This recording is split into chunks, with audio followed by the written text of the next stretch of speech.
Halo guys, bagaimana kabarnya dimanapun kalian berada? Kembali lagi bersama saya Dra. Kali ini saya ingin mengangkat film Fistful of Vengeance, sebuah film cerita laga supernatural yang mengisahkan Kai and the Gang melakukan misi balas dendam ke Thailand. Namun tak disangka yang mereka hadapi adalah reinkarnasi dari dewa yang bisa mengacak-acak dunia hanya dengan jentikan jari. Gimana? Penasaran? Langsung saja siapkan cemilan, kencangkan celana dalam, simetriskan kedudukan, dan selamat menonton. Music.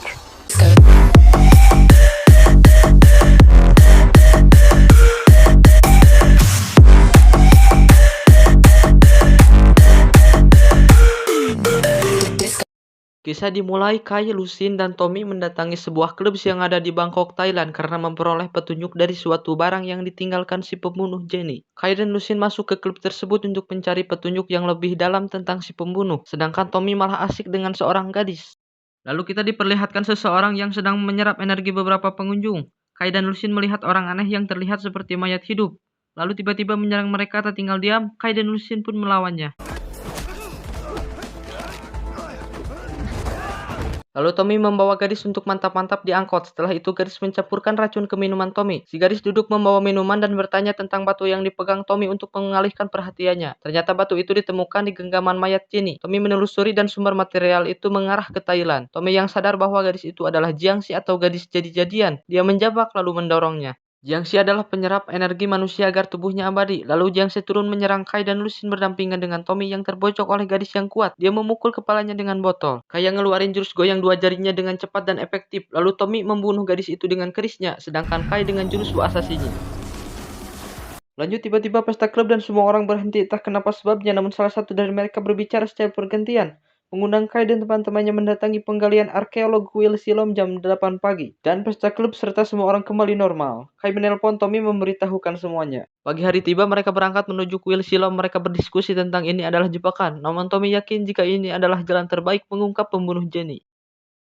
Di tempat penggalian dijaga sangat ketat, mereka melihat semua papan informasi yang ada di sana. Tak lama kemudian tiba-tiba muncul iklan di layar lebar, ternyata itu adalah profil perusahaan biotek dan pemiliknya bernama William Penn. Ini dia banget nak. Perusahaan yang dia pimpin bertujuan menyatukan negara, dunia, planet dalam satu genggamannya. Setelah iklan selesai, William Penn muncul ke hadapan mereka dan dia yang mengendalikan semua orang yang ada di klub kemarin. Dia menjabat tangan Kai dengan tatapan pemangsa. Dia menceritakan manusia pertama yang menjadi dewa berkat kekuatannya. Dia mengancam akan merubah ulang dunia sesuai keinginannya. Namun Dao mengutus assassin untuk membunuhnya hingga terpecah menjadi Yin dan Yang. Secara sadar Penn mengatakan dia reinkarnasi yang terakhir sebagai Yin, kembarannya Quan Shi sebagai Yang. Penn tak sejalan dengannya lalu pindah ke sini menghindari kebrutalannya. Dia pemimpin gangster paling ditakuti di dunia. Dia wanita iblis menghabisi semuanya yang menghalanginya. Dan ini dia bentukannya. Dan kini mereka tahu pembunuh Jenny adalah wanita iblis Quan Shi. Lanjut Penn mengajak mereka berkeliling lalu menunjukkan belahan batu bernama batu Klesial. Karena tak sejalan, Penn meminta bantuan Kai melawan kembarannya yang sangat kuat.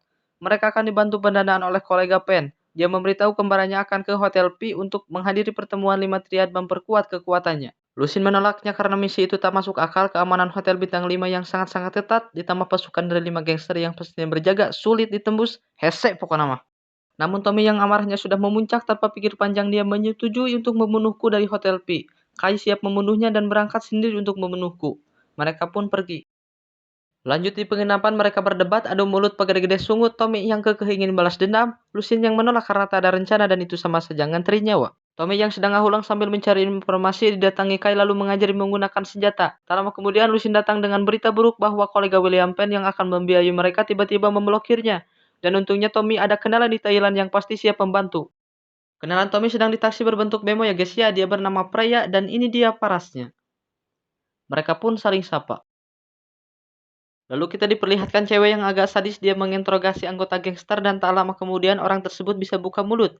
Ternyata cewek bernama Zulu dan kelompoknya adalah Intel yang sama mengincar Quan Shi. Lanjut di suatu restoran mereka berkumpul dan Freya datang. Freya memberi rencana, Lusin pun meremehkannya. Freya menepuk dadanya Lusin dan ini ekspresinya Kai. Namun Tommy nggak sengaja bilang Jenny is dead. Freya pun makin mantap membantu mereka.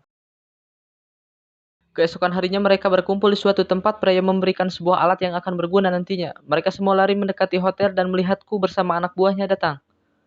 Lalu Freya dan Tommy menjalankan rencana dan membiarkan mereka ditangkap petugas agar Kai dan Lusin masuk tanpa diperiksa. Quan Shi yang masuk ke ruangan 5 bos besar triad lalu meledakkan mereka dengan sihirnya yang mengkilau untuk mengambil alih pasukan gangster mereka. Tommy yang ditangkap karena dicurigai membawa pistol, namun itu hanya pistol mainan. Lalu Freya mengaktifkan alat yang ditunjukkan di awal tadi dan boom, monitor intel semua error. Kemudian Julu yang panik keluar dari mobil untuk memeriksanya secara langsung. Ku sedang mengambil pikiran rakyat dan dijadikan anak buahnya. Tommy meledakkan sesuatu dan membuat penjaga pingsan. Quan Shi mengambil semua pikiran warga hotel, dijadikan tentaranya lalu pergi dengan pengawalnya. Setelah sampai di ruang rapat para tria, ternyata Quan Shi sudah tidak ada. Yang ada mayat dari 5 ketua gangster dengan badan mereka yang hancur. Zulu sampai dan salah paham lalu mendodongkan pistol kepada mereka. Ternyata Zulu kenalan Lusin waktu di London bernama Zama. Tak lama kemudian Tommy datang lalu mengancam Zulu dengan keris. Lalu mereka kaget tiba-tiba kedatangan semua warga hotel yang dilengkapi senjata tajam. Mereka pun diserang.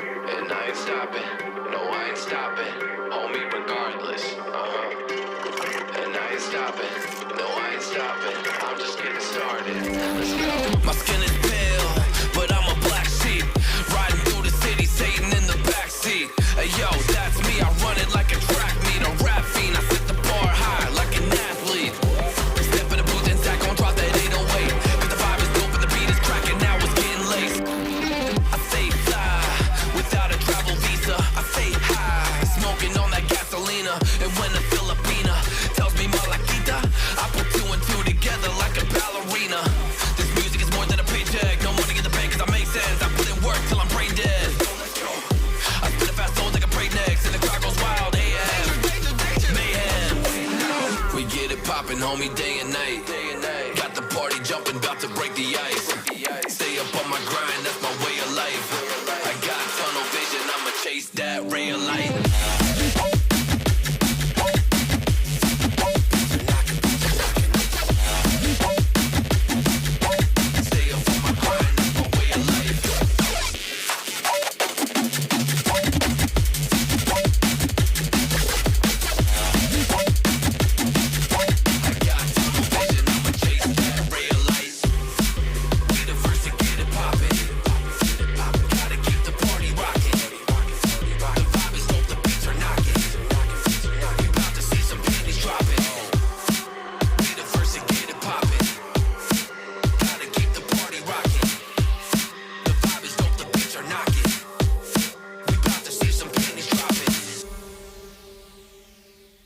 Setelah keluar dari hotel yang mereka kira sudah aman, namun ternyata masih dikejar pasukannya Quan Shi.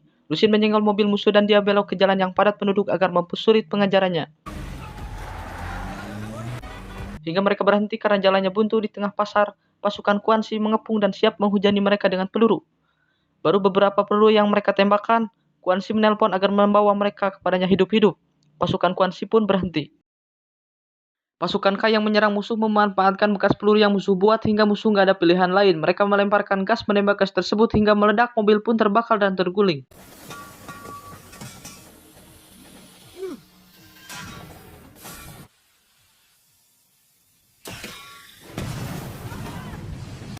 Setelah itu Julu memanfaatkan bom asap yang dia bawa berfungsi menghalangi pandangan musuh hingga pasukan Kai berhasil keluar dari mobil. Tak lama kemudian mobil pun meledak, pasukan berpencar untuk bersembunyi. Semua pasukan musuh mendekati mobil namun tak menemukan mereka. Kemudian pasukan Kai menghajar musuh dengan penuh percaya diri dengan ilmu bela diri yang tak bisa dianggap remeh.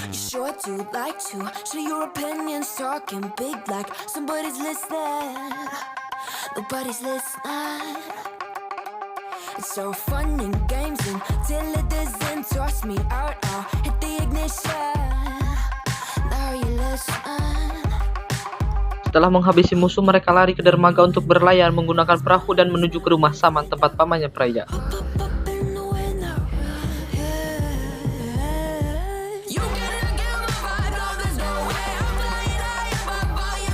Tak disangka Lusin melihat musuh mengejar mereka dengan kecepatan penuh sampai menyusul mereka tepat berada di samping.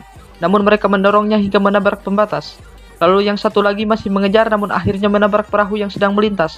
Dan mereka pun berlayar dengan santai.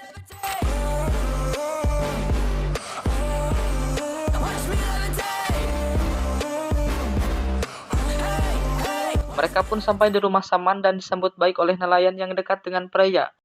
Mereka masuk ke pintu yang dipasangi magical protection, namun karena magic Kai yang baik, penghalang tersebut tidak aktif. Rumah ini milik pamannya pria ahli supranatural bernama Kestri. Dia memeluk pria lalu mengajak mereka masuk untuk istirahat. Lanjut Kai yang sedang memasak bertanya tentang manusia yang jadi dewa, Pengu. Kestri meminta untuk tidak membicarakan masalah dalam keadaan perut kosong. Kai pun mengerti. Lalu Kestri memberi gelang pada Kai. Gelang itu milik Kai namun anehnya bukan untuk Kai. Gelang itu susah dibuka kecuali dengan izin pemiliknya. Malam tiba di tengah makan malam, Kai kembali bertanya tentang Pengu dan kali ini Kestri menjawabnya. Dia menjelaskan William Penn dan Quan Chi adalah kekuatan berlawanan namun jalan beriringan satu tujuan, yakni Yin dan Yang. Tujuan mereka satu yaitu terciptanya Pengu, manusia pertama yang menjadi dewa dengan kekuatannya akan mengubah dunia sesukanya. Mereka bisa membangkitkan Pengu dengan cara menyatukan kembali batu, memanfaatkan Chi yang membalahnya yakni Wu Assassin. Dan mereka sudah memiliki masing-masing belahan batu esensi yang dimana jika terisi dengan Chi Wu Assassin batu itu akan bisa disatukan. Dan terjadilah kebangkitan Pengu. Lalu Tommy menunjukkan belahan batu esensi milikku. Lalu dia memukul hingga meledak berharap hancur namun batu itu tidak dapat hancur. Zulu yang ketakutan mengenai pembahasan supranatural dan akhir dunia ini. Dia pun pergi ke kamar tamu lalu Lucien menyusul. Dia memberi minuman dan pasti ujungnya mantap-mantap. Malam hari Kai sempat-sempatnya latihan. Dia didatangi Kestri. Dia berbicara, kau datang ke sini bukan untuk semedi atau latihan. Kau ke sini untuk berangkat sendiri di mana yang lain sedang tidur. Ingat baik-baik. Lalu Kestri memberi jeep untuk dipakainya. Kestri pun pergi. Lanjut Freya bercerita tentang keluarganya pada Tommy nggak ada yang bisa dia lakuin untuk mereka. Mereka hilang karena seleksi alam ditelan banjir. Beda dengan Tommy ada hal yang bisa dia lakuin. Tommy juga tidak sendiri, dia punya kawan-kawan dan juga Freya. Akhirnya Tommy pun memberikan kasih sayangnya. Tommy pergi ke atas lalu Freya pun mengikutinya. Setelah sampai di atas dia dapat SMS dari nomor tadi kenal memberikan penawaran. Freya pun menolaknya. Lalu mereka mendengar suara mantap-mantap dari kamar tamu. Kemudian Freya mendapatkan tawaran dari nomor tadi kenal tadi untuk menghidupkan kembali keluarganya. Mendapat tawaran bagus dia segera keluar namun tiba-tiba masuk ke dunia buatan William Penn dan Quan Chi. Ternyata tempat itu adalah tempat masa kecilnya Freya dengan keluarga yang masih utuh. Dan mereka berjanji mengembalikan pada Freya dengan satu syarat. Freya cuma harus mengambil batu klasial dan Chi Wu Assassin milik Kai. Freya sadar lalu mencabut magical protection yang dipasang di pintu masuk lalu mengambil batu klasial dari tangan Tommy. Pasukanku masuk ke rumah Shaman dengan nyaman tanpa hambatan ulah pengkhianatan Freya. Kemudian Freya mendekati Kai, mendekatkan batu ke keningnya untuk mengambil Chi namun Kai sadar dan memegang tangannya. Tiba-tiba tiang roboh, lantai hancur dan Kai tergantung. Alhasil Freya berhasil mengambil Chi Wu Assassin milik Kai. Sedang nikmat-nikmatnya tidur mereka diganggu pasukan Quan Chi yang menyerang tiba-tiba. Untung mereka bisa menghindari serangan mendadak musuh tadi. Tak tinggal diam mereka menghajar musuh dan berhasil menumbangkannya satu persatu.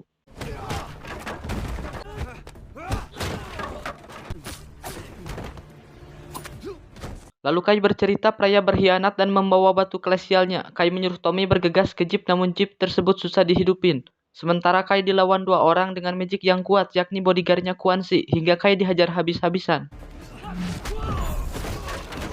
Satu orang lawannya Kai turun untuk menghajar Lucien dan Julu sementara Kai bangkit dan menghancak The Beast dengan pukulan dan menendangnya hingga lantai hancur. Si Gondrong kemudian menghajar Lucien karena Lucien manusia biasa akhirnya dia dihancak sampai babak belur. Lalu mentali tendang si Gondrong kemudian dia menginjak papan hingga ngeluarin paku. Lalu ditendang hingga menancapkan tangan Lucien di pohon. Kestri datang lalu melemparkan pedang magic sampai menancap di tangannya lalu mencekiknya hingga Lucien mencabut paku dari tangannya lalu menancapkan paku ke kening si Gondrong. Dan diakhiri dengan tusukan pedang magic Kestri hingga si Gondrong terbunuh dan menghilang. Tommy yang berhasil memperbaiki jeepnya manggil semua orang untuk pergi dan pamit sama Kestri. Setelah jeep pergi meninggalkan Kestri pasukanku bangkit dan menyerangnya bersamaan hingga dia mati. Singkat cerita mereka sampai di lapangan luas mereka saling menyalahkan satu sama lain. Lucien menuduh Tommy karena Freya berkhianat. Tommy menuduh Lucien karena terlalu fokus bercinta dengan Julu. Sedangkan Kai ingin pergi sendiri karena tak mau melihat mereka mati. Hingga akhirnya pidato emak-emak yang ada di diri Zulu keluar dan menyatukan kembali mereka. Dia dengan lembut menenangkan mereka memberitahu kesalahan sikap mereka. Tommy yang marah, Kai yang merasa bersalah, dan Lucien ego yang tinggi. Dia mengingatkan tujuan mereka di sini untuk apa? Ya, mereka di sini untuk Zenny. Setelah bersatu kembali, Tommy memberitahu lokasi batu esensial dibuat. Mereka tidak bisa menyatukan batu karena butuh kekuatan Kai. Tommy gak mau ambil resiko namun Kai menyetujuinya karena jika tidak dihentikan sekarang mereka akan terus mengejar kita. Dan setelah setuju mereka berangkat ke tempat penggalian tersebut. Singkat cerita mereka sampai di tempat penggalian yang dijaga beberapa orang. Mereka melemparkan gas dan menembaknya. Boom! Gas meledak, semua penjaga terpental dan pastinya mati. Di sisi lain, penjahat yang kesulitan membunuh Hu Assassin karena dia kuat, lalu Zen menawarkan diri dan pergi untuk membunuh Hu Assassin. Lalu datanglah pria dengan batu esensial di tangannya, bukannya dapat perlakuan baik, dia malah diperlakukan buruk. Dia dicekik lalu diambil paksa batunya. Kai and the Gang sudah masuk area pertambangan, namun di sana sudah ada Zen yang siap dengan sniper di tangannya. Dia menembak namun meleset. Lalu mereka menepi dan punya rencana memisahkan musuh. Lucid berhadapan dengan The Beast dan mereka adu mekanik. Zulu dan Tommy mencari tempat batu esensial dibuat dan dihadang pasukan musuh. Kai melemparkan shuriken mengenai tangannya hingga snipernya jatuh. Zen tertinggal diam, dia turun dan menyerang Kai dengan dua senjata yang unik. Kai terus menghindari semua serangan Zen.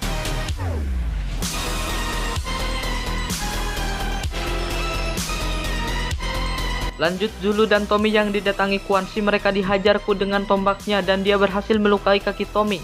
Lalu mereka menangkap tombakku dan menyeretnya, namun tubuhku yang sangat kuat hingga tombak patah menjadi dua. Mereka menyerangku dengan tombak yang patah tadi hingga dia tak berdaya dan Zulu berhasil mematahkan lehernya. Tak lama kemudian pria datang, namun Zulu yang kesal mencekeknya. Untung Tommy menghalanginya. Pria pun menyesali perbuatannya lalu minta maaf pada Tommy. Tak disangka Quan Chi yang sudah patah lehernya belum is dead. Dia bangkit lalu mengembalikan lehernya ke pengaturan awal dan menatap mereka dengan senyuman yang membagongkan. Kai yang masih adu mekanik dengan Zen, tak disangka dia berkembang pesat sejak keluar jadi pengawal ayahnya Kai. Dia menyerang sampai terpental dan berdarah. Tak tinggal diam, Kai mengeluarkan gelang pemberian Kestri, lalu memakaikan pada Zen hingga Zen kesakitan dan tangannya sulit digerakkan. Lalu Kai membantingnya. Quan Chi yang menyerang mereka bertiga membantingnya dengan mudah hingga Tommy ditendang sampai terpental. Dan ketika menyerang Zulu, Tommy berhasil mencekik Ku dari belakang. Lalu pria lari membawa tombak untuk menusuknya, namun Ku berhasil menendang tombaknya hingga melambung ke atas. Namun berkat kerjasama tim, tombak itu akhirnya mendarat di cungur Quan Chi. Dia pun tewas dan menghilang. Lucid yang menggantung The Beast menyerangnya hingga naik ke atas kemudian menghilang. Berharap dia tewas, namun ternyata dia muncul di depan Lucid dan menyerangnya dengan magic hingga dia pingsan dan membawanya ke tempat penggalian batu. Zen yang akan dipatahkan Kai lehernya karena tak mau menyerah, seketika dia pun is dead. Lanjut Kai yang menemukan tempat batu klasial dibuat. Di sana Kai menemukan Lucid yang diseret si The Beast. Kai ingin menghampirinya namun dihadang oleh William Penn. Dia menyerang dan menyerap energi Kai dengan belahan batu milik Penn. Lalu menyatukan batu klasial milik Penn dan Ku. Tiba-tiba muncul cahaya dari tanah yang sedang dikelilingi biksu. Tiba-tiba Will Penn kesakitan sampai-sampai terseret ke lubang yang bercahaya tadi. Tak lama kemudian muncullah The Policeman, manusia pertama yakni Dewa Agung Pengu. Kai yang mengembalikan energi yang diserap Will Penn tadi hingga Kai gemetar dan kesakitan. Pengu naik ke atas lalu mengendalikan Lucid yang terkena efek magic si The Beast hingga memaksa Kai melawan Lucid dan beberapa pengikut Pengu.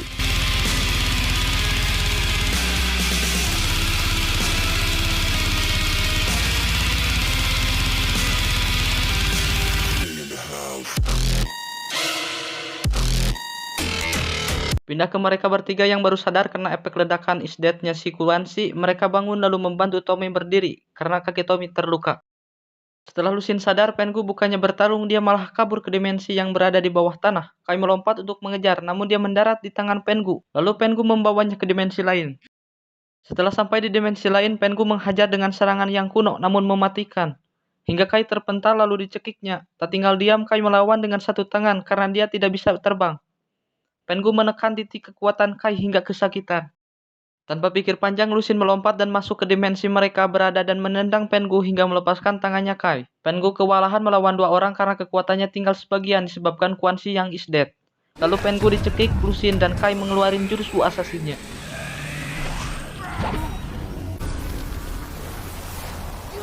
Setelah serangan tadi, Pengu menghilang dan kembali muncul William Penn. Namun kekuatan dia tidak setara dengan Pengu, akhirnya dia jatuh ke dasar dimensi itu. Kai dan Lucid naik perlahan karena ditarik mereka dari atas.